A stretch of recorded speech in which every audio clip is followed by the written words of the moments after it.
ভাবুন তো, কোনো একটা কাজ করার পর মনে হচ্ছে শরীর থেকে সব শক্তি একদম শুষে নেওয়া হয়েছে। মানে হাঁটু কাঁপছে, চোখ ঘুমে বুজে আসছে, কোনো কাজেই ঠিক মন বসছে না। হ্যাঁ, অনেকেই এই অভিজ্ঞতার কথা বলেন। একটা তীব্র অবসাদ। ঠিক, মনে হচ্ছে যেন শরীরের সবচেয়ে দামি কোনো নির্যাস হারিয়ে গেছে আর ভেতর থেকে শরীরটা একদম ক্ষয়ে যাচ্ছে। কিন্তু উম, বিজ্ঞান যদি বলে শরীর আসলে এক ফোঁটাও শক্তি হারায়নি, যদি বলে পুরো ক্লান্তিটাই মস্তিষ্কর আর অপরাধবোধের তৈরি একটা বিশাল ইলিউশন বা মায়া। আর এই ইলিউশনটাই কিন্তু প্রজন্মের পর প্রজন্ম ধরে মানুষকে তাড়িয়ে বেড়াচ্ছে। মানে শরীরের ভেতরের কোনো সত্য নয়, বরং মস্তিষ্কের তৈরি করা একটা অদৃশ্য ক্লান্তির ভার আমরা বয়ে বেড়াচ্ছি প্রতিদিন। রাইট। আমরা যখনই শারীরিক কোনো সমস্যার কথা ভাবি, আমাদের মাথায় সাধারণত খুব স্পষ্ট কিছু ছবি আসে। ধরুন কারোর হাত ভেঙে গেলে এক্স রে রিপোর্টে সেই হাড়ের ভাঙা জায়গার সাদা দাগটা একদম পরিষ্কার দেখা যায়। তখন কিন্তু রোগীর বা চিকিৎসকের কোনো সন্দেহ থাকে না। একদম সাদা-কালো একটা ব্যাপার। হ্যাঁ, কিন্তু যখন আমরা মানুষের প্রজনন স্বাস্থ্য বা এই শারীরিক দুর্বলতার মতো খুব ব্যক্তিগত সমস্যাগুলো নিয়ে কথা বলি, তখন যেন ওই এক্স-রে মেশিনটার আর কাজ করে না। আমাদের চোখের সামনের পুরো দৃশ্যপটটা একটা কুয়াশাচ্ছন্ন, ভ্রান্ত ধারণার জগতে পরিণত হয়। একে আক্ষরিক অর্থেই ডায়াগনস্টিক ঘোলা জল বলা যেতে পারে। আসলে প্রজনন স্বাস্থ্যের এই জায়গাটিতে বিজ্ঞানের চেয়ে সমাজের কুসংস্কার আর অমূলক ভয়ের আধিপত্য অনেক বেশি। মানুষ এখানে ল্যাবরেটরির ডেটার চেয়ে লোকমুখে শোনা কথাকে বেশি বিশ্বাস করে। আর ঠিক এই কারণে আজকের এই গভীর আলোচনায় আমরা এই ঘোলা জলটাকে পরিষ্কার করতে চাই। আমাদের কাছে আজ একাধিক বিশেষজ্ঞ চিকিৎসকের ক্লিনিক্যাল তথ্য এবং গবেষণার বিশাল ভাণ্ডার রয়েছে। খুব দরকারি একটা উদ্যোগ। আমরা দেখব হস্তমৈথুন বা বীর্যপাত হলে মানুষের শরীর ভেতর থেকে একদম দুর্বল হয়ে যায় কিনা, বা চোখ বসে যায়, হাড় ক্ষয়ে যায়। সমাজে প্রচলিত এই যে ফিসফাস, এগুলোকে আমরা আজ বৈজ্ঞানিক সত্যের মুখোমুখি দাঁড় করাব। আর অন্তরঙ্গ মুহূর্তের সমস্যার আসল কারণ ও সমাধানগুলো খুঁজব। তো এই মিথ বা ভ্রান্ত ধারণাগুলো ভাঙার জন্য আমাদের একদম গোড়া থেকে শুরু করা প্রয়োজন। মানে শরীর আসলেই দুর্বল হয় কি না তা বোঝার জন্য আগে বুঝতে হবে শরীর থেকে আসলে কি বেরিয়ে যাচ্ছে, এর কেমিক্যাল কম্পোজিশনটা আসলে কি। তো চলুন এই জায়গাটা থেকে একটু খোলাসা করা যাক। সমাজে যেটাকে জীবনের নির্যাস বা শরীরের সবচেয়ে মূল্যবান জমানো শক্তি বলে ভয় দেখানো হয়, বিজ্ঞানের ভাষায় ল্যাবরেটরিতে তার আসল রূপটা কি? যদি আমরা খুব শান্ত ও বৈজ্ঞানিক দৃষ্টিকোণ থেকে বীর্যের গঠন বিশ্লেষণ করি, তাহলে একটা চমৎকার তথ্য বেরিয়ে আসবে। চিকিৎসা বিজ্ঞান বলছে এর গঠন দেখলে দেখা যায় এর প্রায় ৯০ থেকে ৯৫ ভাগই হল কেবল সাধারণ পানি। দাঁড়ান, ৯০ থেকে ৯৫ ভাগই পানি? হ্যাঁ, একদম তাই, ৯৫ ভাগই পানি। অবিশ্বাস্য। আর বাকি যে ৫ থেকে ১০ ভাগ থাকে তার মধ্যে সামান্য কিছু প্রোটিন, ফ্রুক্টোজ, কিছু খনিজ পদার্থ যেমন জিঙ্ক, ক্যালসিয়াম আর কিছু এনজাইম থাকে। আর মূল যে উপাদানের কথা আমরা ভাবি, মানে শুক্রাণু, সেটি থাকে মাত্র ৫ ভাগ। মাত্র ৫ ভাগ? হ্যাঁ, আর সবচেয়ে গুরুত্বপূর্ণ বিষয় হল মানুষের শরীরে এটি একটি চলমান প্রক্রিয়া। এমন নয় যে শরীরের ভেতরে একটি নির্দিষ্ট পরিমাণ জমানো আছে যা খরচ করলে শেষ হয়ে যাবে। ব্যাংক অ্যাকাউন্টের ফিক্সড ডিপোজিটের মতো না ব্যাপারটা? একদমই না। একবার শরীর থেকে বেরিয়ে যাওয়ার পর খুব স্বাভাবিক প্রক্রিয়ায় এবং খুব দ্রুত শরীর নিজে থেকেই খাবার থেকে পুষ্টি নিয়ে এটি আবার তৈরি করে নেয়। এর উৎপাদন কখনোই বন্ধ হয় না। আচ্ছা, এখানে কিন্তু একটা বড় বৈপরীত তৈরি হচ্ছে। ল্যাবরেটরির ডেটা বলছে এর ৯৫ ভাগই পানি, আর শরীর এটা খুব সহজেই আবার তৈরি করে নেয়। তাহলে মানুষ এই প্রক্রিয়ার পর এত ক্লান্ত বা দুর্বল অনুভব করে কেন? খুব যৌক্তিক প্রশ্ন। এই যে একটা তীব্র অবসাদ বা ঘুম ঘুম ভাব চলে আসে, ঘাড় বা কোমর ব্যথা করার মতো অনুভূতি হয়, এগুলো তো মানুষ আসলেই অনুভব করে। এগুলো কি তাহলে পুরোপুরি মনের ভুল বা কাল্পনিক? দেখুন, মানুষ যা অনুভব করে তা কিন্তু মিথ্যা নয়। ক্লান্তিটা একদম বাস্তব, কিন্তু সেই অনুভূতির পেছনের কারণটা সম্পূর্ণ ভুলভাবে ব্যাখ্যা করা হয় সমাজে। দুর্বলতার কারণটা শারীরিক না? না, বৈজ্ঞানিক তথ্য নিশ্চিত করছে যে হস্তমৈথুন বা বীর্যপাতের ফলে শরীর থেকে সরাসরি এমন কোনো শারীরিক শক্তি বা পুষ্টি উপাদান ক্ষয় হয় না, যার কারণে মানুষ শারীরিকভাবে এত দুর্বল হয়ে পড়বে। যে দুর্বলতাটা কাজ করে তা পুরোপুরি নিউরোকেমিক্যাল, মানে মস্তিষ্কের হরমোনের খেলা। নিউরোকেমিক্যাল, মস্তিষ্কের ভেতরে আসলে সেই মুহূর্তে কি এমন ঘটে যার প্রভাব পুরো শরীরে ছড়িয়ে পড়ে? যখন এই প্রক্রিয়াটি ঘটে তখন মস্তিষ্কে বেশ কিছু হরমোনের বিশাল ওঠানামা হয়। বলতে পারেন একটা রোলার কোস্টার রাইড চলে, বিশেষ করে ডোপামিন হরমোন। ডোপামিন তো আমাদের ওই আনন্দ দেওয়ার হরমোনটা, তাই না? ঠিক ধরেছেন, এটি হলো আমাদের মস্তিষ্ককে রিওয়ার্ড বা আনন্দ দেওয়ার হরমোন। উত্তেজনার সময়ে ডোপামিনের মাত্রা হঠাৎ করে পাহাড়ের চূড়ায় উঠে যায়, আর প্রক্রিয়াটি শেষ হওয়ার সাথে সাথেই ডোপামিনের লেভেল একদম ক্র্যাশ করে, মানে হুড়মুড় করে নিচে নেমে আসে। ও আচ্ছা। এই যে ডোপামিনের হঠাৎ পতন, এটা শরীরকে তাৎক্ষণিক একটা অবসাদের সিগন্যাল দেয়। এর পাশাপাশি প্রোল্যাক্টিন নামক আরেকটি হরমোনের নিঃসরণ প্রচুর বেড়ে যায়। প্রোল্যাক্টিনের কাজ কি? প্রোল্যাক্টিনের কাজই হল শরীরে একটা শিথিলতা, তৃপ্তি বা ঘুমের ভাব তৈরি করা। তার মানে ব্যাপারটা হলো ব্রেইন নিজেই হরমোন রিলিজ করে শরীরকে বলছে তোমার কাজ শেষ, এবার তুমি ঘুমাও বা বিশ্রাম নাও। একদম ঠিক। শরীর থেকে কোনো জাদুকরী এনার্জি বেরিয়ে যাওয়ার কারণে ক্লান্তি আসছে না, মস্তিষ্ক এই কেমিক্যালগুলো রিলিজ করে শরীরকে জোর করে বিশ্রামে পাঠাচ্ছে। বুঝতে পেরেছি। কিন্তু এর সাথে ওই ঘাড় ব্যথা বা কোমর ব্যথার সম্পর্ক কি? সেখানে যুক্ত হয় সবচেয়ে ভয়াবহ প্রভাবক কর্টিসল, যাকে আমরা স্ট্রেস হরমোন বলি। যাদের মনে এই কাজটা নিয়ে আগে থেকেই অপরাধ বোধ থাকে, যারা মনে মনে ভাবতে থাকে আমি এটা কি করলাম, আমার তো সব শেষ হয়ে গেল, তাদের মস্তিষ্ক প্রচণ্ড মানসিক চাপে পড়ে যায়। মানে নিজের গিল্ট বা অপরাধ বোধ থেকেই স্ট্রেস তৈরি হচ্ছে। হ্যাঁ, আর এই অপরাধবোধের কারণে স্ট্রেস হরমোন কর্টিসলের মাত্রা অনেক বেড়ে যায়। দীর্ঘমেয়াদে এই কর্টিসল যখন শরীরে বেশি থাকে, তখন তা পেশিতে টান বা মাসল টেনশন তৈরি করে। এখান থেকেই ঘাড় ব্যথা, কোমর ব্যথা বা ঘুমের অভাব ঘটে। মানুষ ভাবে তার শরীর পুষ্টিহীনতায় ভুগছে। কিন্তু বাস্তবে সে ভুগছে মানসিক চাপে। ঠিক তাই। এই ব্যাখ্যাটা তো পুরো দৃষ্টিভঙ্গিটাই বদলে দেয়। তাহলে সমাজে এই যে এত এত মিথ প্রচলিত আছে যে হস্তমৈথুন করলে চোখের জ্যোতি কমে যায়, স্মৃতিশক্তি লোপ পায় বা হাড় দুর্বল হয়ে যায়, এগুলো কি পুরোপুরি ভিত্তিহীন? চিকিৎসা বিজ্ঞানের আলোকে এগুলো সম্পূর্ণ অমূলক। চোখের দৃষ্টিশক্তি বা মস্তিষ্কের স্মৃতিশক্তির সাথে এর সরাসরি কোনো শারীরবৃত্তীয় সম্পর্ক নেই। হাড় দুর্বল হওয়ার ধারণাও একদম ভুল। তাই নাকি? হ্যাঁ, বরং গবেষণায় দেখা গেছে এটি একটি স্বাভাবিক শারীরবৃত্তীয় প্রক্রিয়া। সপ্তাহে 2 থেকে 4 বার এই প্রক্রিয়াটি ঘটা মানুষের জন্য স্বাভাবিক। উল্টো এটি প্রস্টেট গ্রন্থির স্বাস্থ্য ভালো রাখতে সাহায্য করে। তার মানে এটা উল্টো উপকারী। হ্যাঁ, প্রস্টেট ক্যান্সারের ঝুঁকিও কমায়। তবে হ্যাঁ, যতক্ষণ পর্যন্ত না এটি কারো স্বাভাবিক দৈনন্দিন জীবনযাত্রা, ঘুম বা কাজকর্মে বাধা সৃষ্টি করে একটা আসক্তিতে পরিণত হচ্ছে, ততক্ষণ পর্যন্ত এটি নিয়ে অমূলক ভয় পাওয়ার কিছুই নেই। আচ্ছা, আমরা দেখলাম যে দুর্বলতার মূল কারণ শারীরিক নয়, মানসিক। মস্তিষ্কের স্ট্রেস আর কেমিক্যাল রিয়াকশন। কিন্তু এই মস্তিষ্কই যখন দীর্ঘমেয়াদী দুশ্চিন্তা তৈরি করে, তখন বয়স 40-এর কোঠায় গেলে বা অনেক যুবকের ক্ষেত্রেও তা এক বড় শারীরিক সমস্যার রূপ নেয়। ইরেকটাল ডিসফাংশন বা উত্থানজনিত সমস্যার কথা বলছেন। হ্যাঁ, ঠিক তাই। আমরা প্রায়ই দেখি দাম্পত্য জীবনে বা অন্তরঙ্গ মুহূর্তে গিয়ে অনেকেই সমস্যার মুখোমুখি হন। যদি হস্তমৈথুনের শারীরিক ক্ষতি নাই হয়, তাহলে এই সমস্যাটা এত ব্যাপক আকার ধারণ করে কেন? এই জায়গাটিতে আমাদের ক্লিনিক্যাল বা প্যাথোলজিক্যাল দিকটি বুঝতে হবে।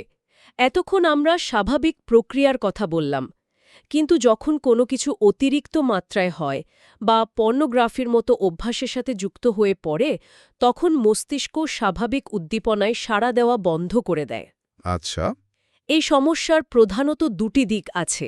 একটি হল সাইকোলজিক্যাল বা মানসিক ব্লক এবং অন্যটি হল ফিজিওলজিক্যাল বা শারীরিক ব্লকেজ। মানসিক ব্লকের বিষয়টা একটু গভীরে গিয়ে বুঝতে চাই। ওই যে আপনি বললেন ব্রেইনের সিগন্যাল, এখানে আসলে কি ধরনের কমিউনিকেশন ব্রেকডাউন হয় ব্রেইন আর শরীরের মধ্যে? আসলে উত্তেজনার আসল সিগন্যাল কোনো নির্দিষ্ট অঙ্গ থেকে আসে না, আসে মস্তিষ্ক থেকে। মস্তিষ্ক স্পাইনাল কর্ড হয়ে স্নায়ুর মাধ্যমে রক্তনালীগুলোকে নির্দেশ দেয়। কিন্তু যখন কোনো ব্যক্তি মানসিকভাবে প্রস্তুত থাকেন না বা তার ভেতরে আগে থেকেই পারফরম্যান্স নিয়ে ভয় কাজ করে, মানে তিনি ভাবেন যে আজকে হয়তো পারবেন না। ঠিক, সে হয়তো ভাবতে থাকে আজকেও হয়তো আমি ব্যর্থ হব। এই যে অ্যাংজাইটি, তখন ব্রেন ওই রিওয়ার্ড সিগন্যালের বদলে ফাইট অর ফ্লাইট বা বিপদের সিগন্যাল পাঠিয়ে দেয়। বিপদের সিগন্যাল। হ্যাঁ, এই ভয়ের কারণে শরীরে অ্যাড্রিনালিন রিলিজ হয়, আর অ্যাড্রিনালিন হল এমন একটা হরমোন যা শরীরের বাইরের দিকে রক্তনালীগুলোকে সংকুচিত করে দেয়।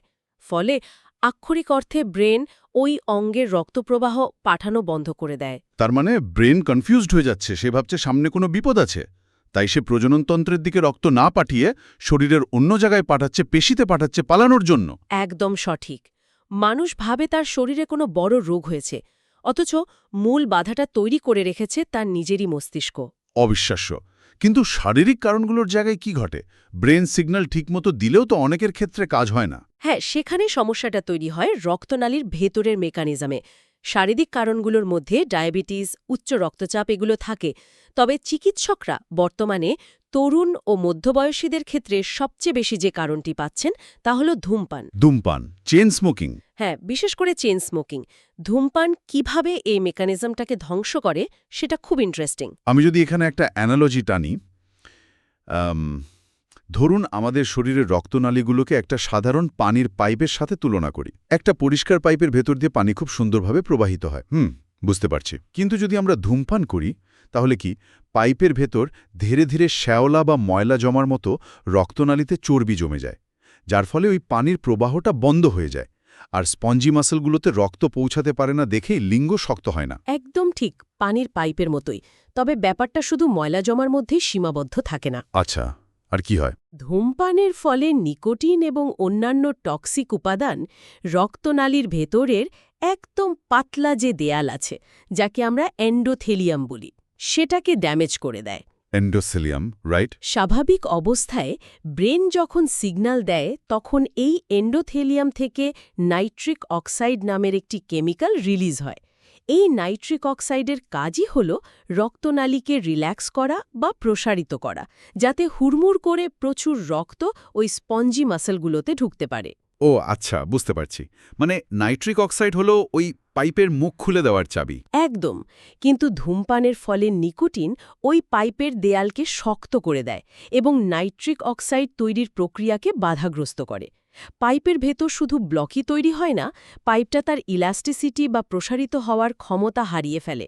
তার মানে ব্রেন সিগন্যাল দিলেও কাজ হচ্ছে না। না, পানির চাপ থাকলেও শক্ত হয়ে যাওয়া পাইপটা আর ফুলে উঠতে পারে না, আর রক্ত পর্যাপ্ত পরিমাণে ওই স্পঞ্জি মাসেলে না পৌঁছালে উত্থানজনিত সমস্যা হওয়াটা অবধারিত।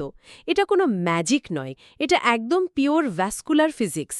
তার মানে একদিকে মনের ভয়ে ব্রেন থেকে সিগন্যাল আসা বন্ধ করে দিচ্ছে, অন্যদিকে ধূমপানের মতো অভ্যাসের কারণে রক্তনালীর ফিজিক্যাল ব্লক তৈরি হচ্ছে।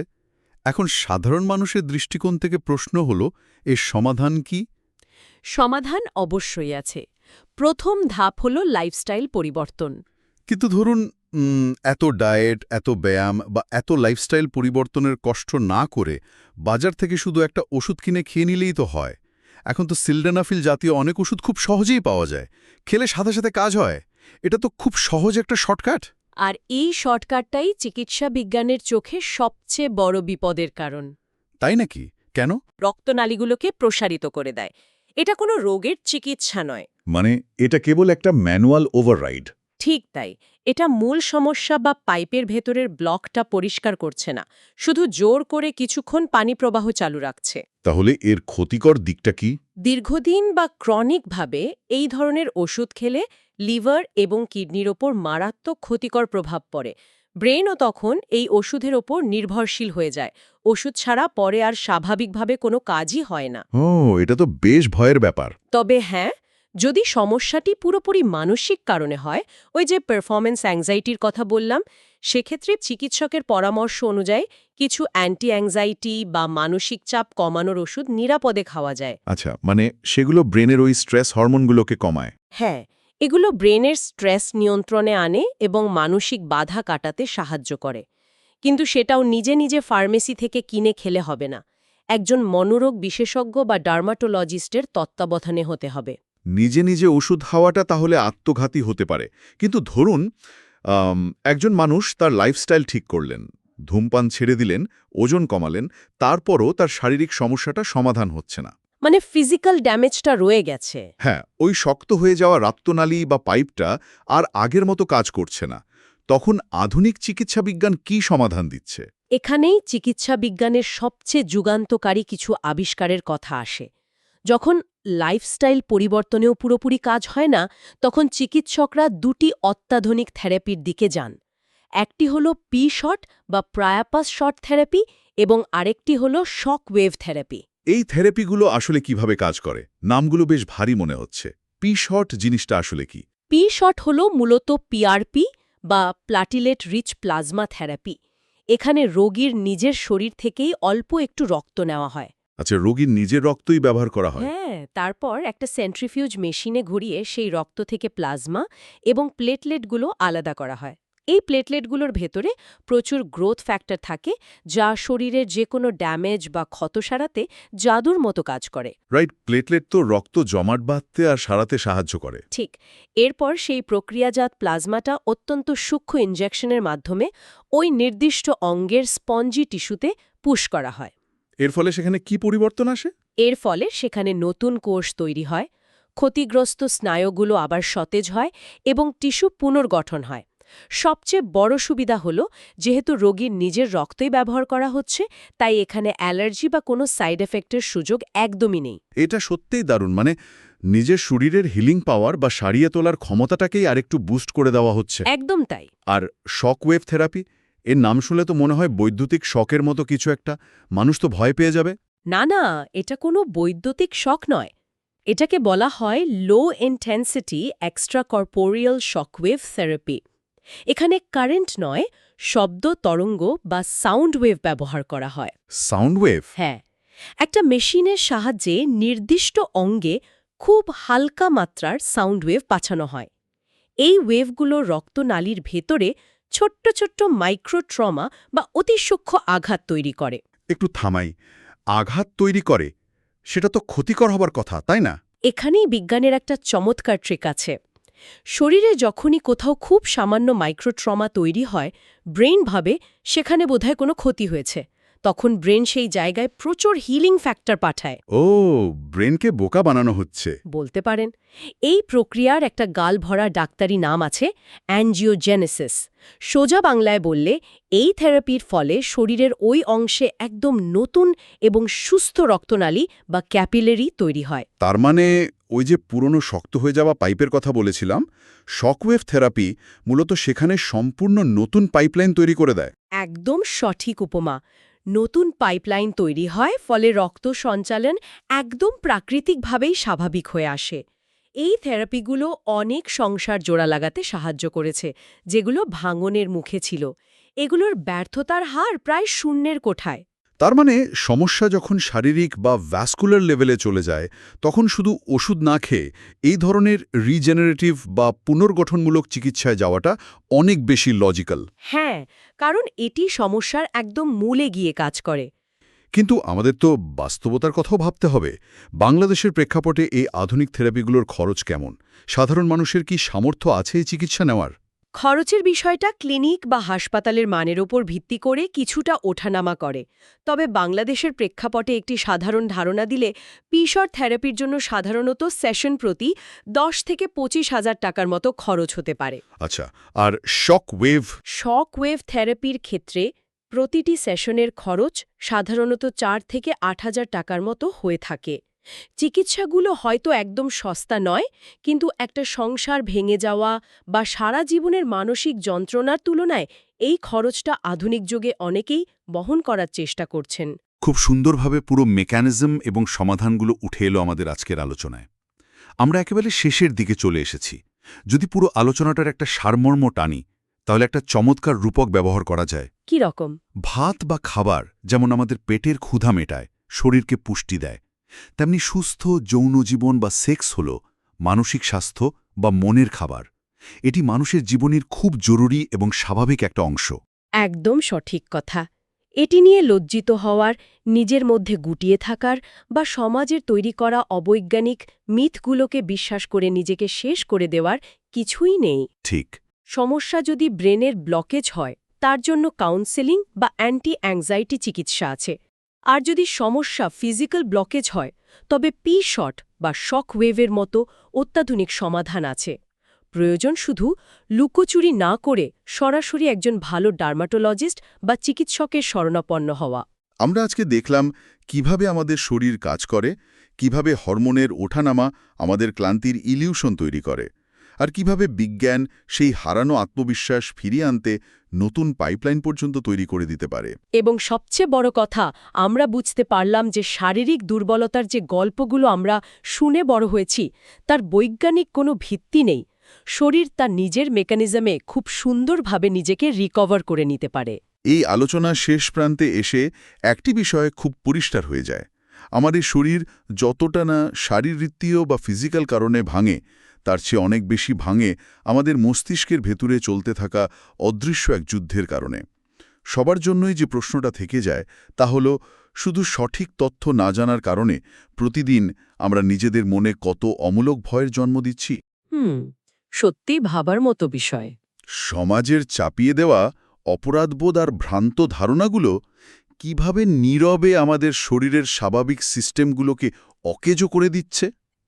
হয়তো এই কুয়াশাটা সরিয়ে বিজ্ঞানের আলোতে তাকালে অনেক বড় বড় সমস্যার খুব সহজ সমাধান চোখের সামনে ভেসে উঠবে।